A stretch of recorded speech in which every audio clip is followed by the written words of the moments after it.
오늘 하세나 본문은 신명기 7장 12절에서 26절까지의 말씀입니다.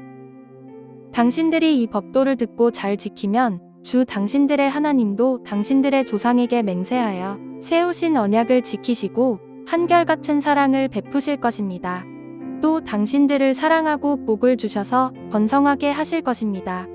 당신들에게 주시겠다고 당신들의 조상에게 맹세하신 땅에서 당신들에게 복을 주셔서 자식을 많이 보게 하시고 땅에 복을 주셔서 열매와 곡식과 새술과 기름을 풍성하게 내게 하시고 소와 양에게도 복을 주셔서 새끼를 많이 낳게 하여 주실 것입니다.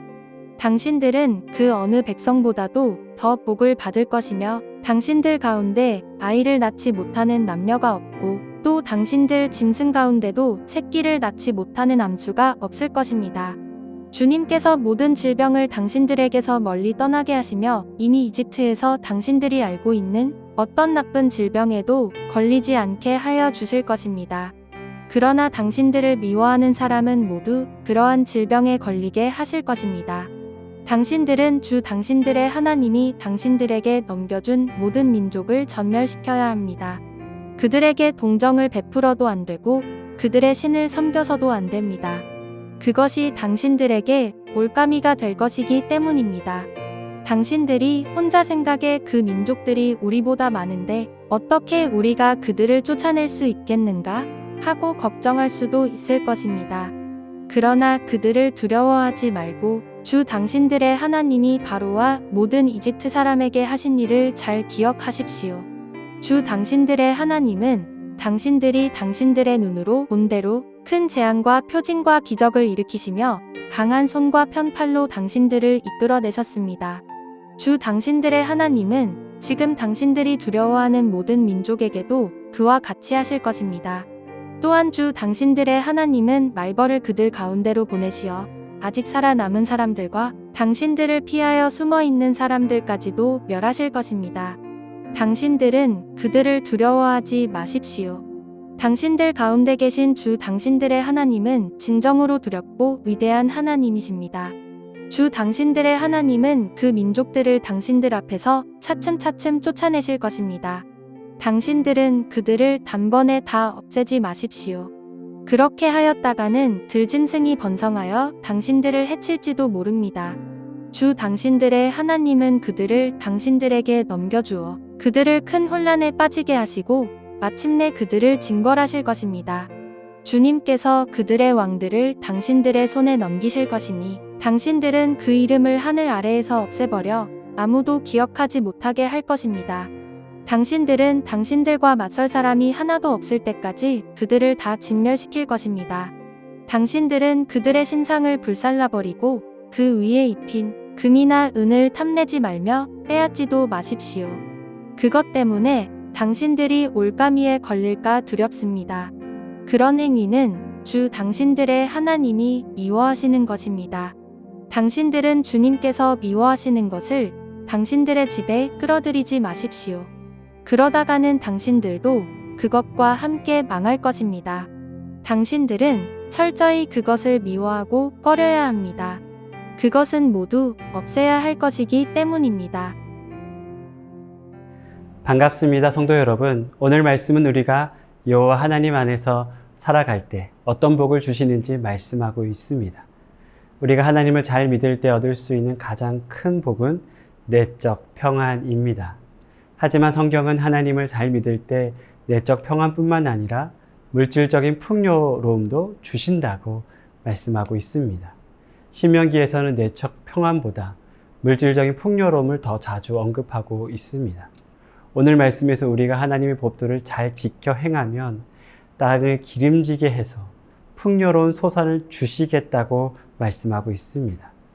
그것뿐만 아니라 소와 양을 번식하게 해서 다른 민족보다 더 많은 가축을 주시겠다고 약속하고 있습니다. 창세기 1장 28절에서 하나님께서는 번성의 축복을 아담에게 약속하십니다. 생육하고 번성하고 땅에 충만한 복을 주시겠다고 말씀하십니다. 땅에 충만한 복은 하나님께서 창조 속에 약속하신 말씀이죠. 그런데 인간은 죄로 인해서 그 복을 잃어버립니다. 그런데 다시 이스라엘 백성들을 통해서 그 복을 회복시켜 주시겠다고 말씀하고 있습니다. 특별히 하나님께서 이스라엘 백성들에게 물질적인 풍요함을 주시는 두 가지 이유를 오늘 본문에서 설명하고 있습니다. 첫 번째 이유는 이스라엘 백성들을 사랑하시기 때문에 물질적인 풍성함을 주시겠다고 말씀하고 있습니다. 오늘 본문 12절에서 이스라엘 백성들에게 인애를 베푸시겠다고 말씀합니다. 또 13절에서는 직접적으로 이스라엘 백성들을 사랑해서 복을 주신다고 말씀합니다. 사랑하는 사람들에게 더 많은 것을 주고 싶은 것은 인지상정이죠. 사람도 사랑하는 사람에게 더 좋은 것을 주고 싶은데 하물며 하나님께서 사랑하는 자녀에게 더 좋은 것을 왜 주고 싶지 않겠습니까? 하나님께서는 우리에게 더 좋은 것을 주고 싶어 하십니다. 풍성이 넘쳐서 부족함이 없이 주고 싶어 하시죠. 하나님께서는 우리를 향한 그 마음을 숨기지 않습니다. 그래서 성경 말씀에 하나님께서는 우리에게 더 풍성히 복을 내려 주신다고 말씀하고 있습니다.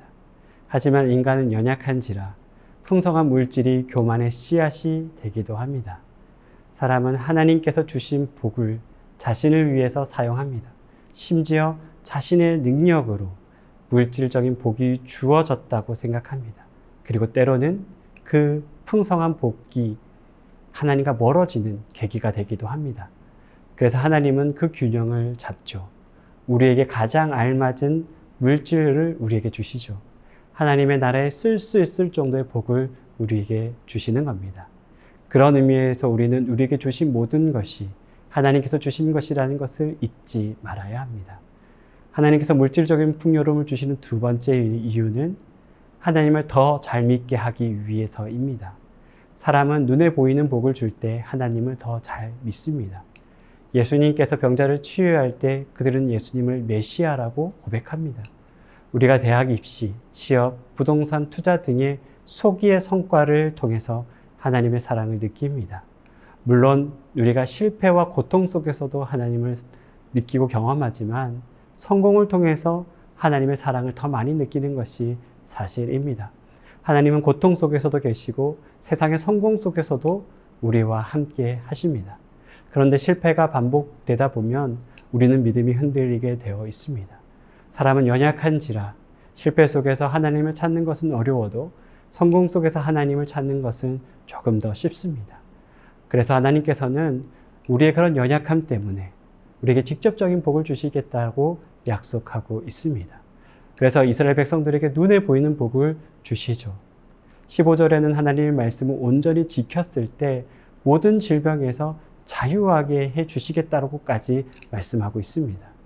고대 근동 사회에서는 병이 걸리는 것은 신의 저주가 내렸다고 생각을 했습니다. 하나님께서는 이스라엘 백성들이 하나님 안에 있을 때 세상의 그 어떤 저주에서도 자유롭게 해 주시겠다고 말씀하고 있는 것입니다.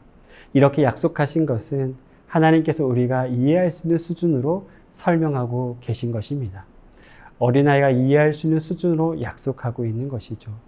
물질을 통해서 하나님을 더 잘 믿기를 바랬습니다. 더 강성한 민족이 될수록 그들이 거룩한 백성으로 성장해 가기를 원하셨습니다.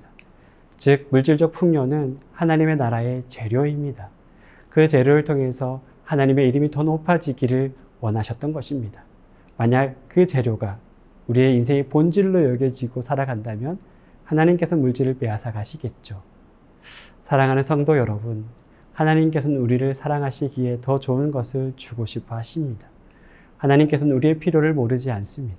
그 모든 필요를 아시고 늦은 비와 이른 비를 내려주시죠. 우리의 필요를 가장 잘 알고 있는 것은 우리 자신이 아니라 하나님이라는 것을 꼭 기억하시기 부탁드립니다. 오늘도 그 하나님의 말씀을 신뢰하고 하나님 안에 온전히 살아가는 성도들이 되기를 진심으로 소원합니다.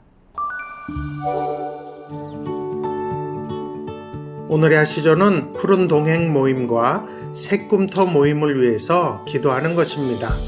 발달장애 친구들과 난민 가정의 자녀들과 교제를 통해 서로가 위로받고 격려받는 시간이 될 수 있도록 함께 기도해 주세요. 오늘의 아시조 함께 하시죠.